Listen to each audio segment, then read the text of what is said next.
Mali kɔnɔ ani Mali kɔ ka fɛn fɛn sɔgɔlen don Yendi TV la ni wagati in na aw ni ɲantuma aw bisimila an ka bamanankan kunnafoni sentelima ninnu kɔnɔna la.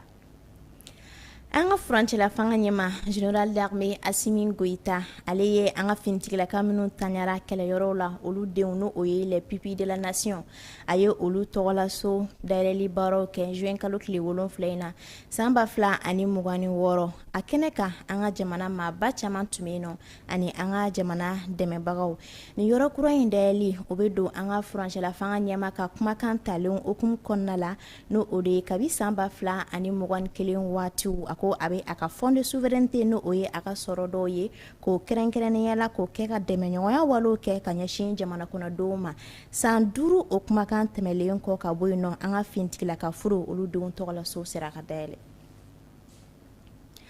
An ka finitigilakaw ye bunteni caman ta ka jatigɛwalekɛbaw sɛgɛrɛ juin kalo tile 6 in na san 2026 fɔlɔ o kɛra Gawo mara kɔnɔna la kɛrɛnkɛrɛnnenya la Doro yen u ye bunteni ta ka jatigɛwalekɛbaw dagayɔrɔ dɔ sɛgɛrɛ o senfɛ jatigɛwalekɛba maa caman u ka moto camion dɔ min ni a tun falen don kɛlɛminɛw na olu bɛɛ lajɛlen taɲara o senfɛ. O tɛmɛlen kɔ ka bɔ yen nɔ Sandare Kayi mara kɔnɔna la jatigɛwalekɛbaw dagayɔrɔ dɔ an ka finitigilakaw ye bunteni ta ka ɲɛsin o ma ka jatigɛwalekɛba maa 30 ɲɔgɔn bɔɲanko ka olu bɔnɛ u ni na ani u bolominɛw bɛɛ lajɛlen k'o tiɲɛ u nɔfɛ.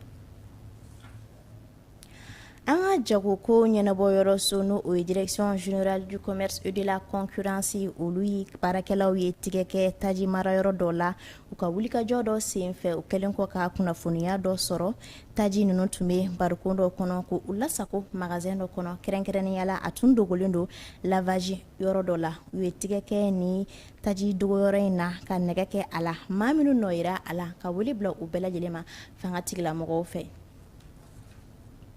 Cakɛda min ɲɛsilen don ɲɛnaminimafɛnw kɛlɛli la ka bɔ an ka jamana kɔnɔna la Bamakoba kinibolo yan fan baarakɛlaw olu ye tigɛ kɛ dɔrɔgu dɔ la Misabugu dɔgɔkun tɛmɛlen kɔnɔna la katakatanin dɔ u ye tigɛ kɛ o la min ni maa 2 tun bɛ a kɔnɔ u kun ni ɲɛnaminimafɛn min n'u b'a fɔ ma ko sketch ale kuru 295 de yera u kunna n'o o hakɛya bɛ taa se fɔ kilogramme 170 ma ni baara in bɛ don ɲɛnaminimafɛnw kɛlɛli la ka bɔ an ka jamana kɔnɔna la a bɛ don o hukumu kɔnɔna la ninnu de tun ye an ka bi kunnafoni sentelimaw ye an sera ka minnu fara ɲɔgɔn kan ka lase aw ma ni wagati in na Yendi TV sanfɛ an b'a fɔ aw ye ko aw k'an bɛn waati wɛrɛ kunnafoni sentelima wɛrɛw kɛnɛ kan.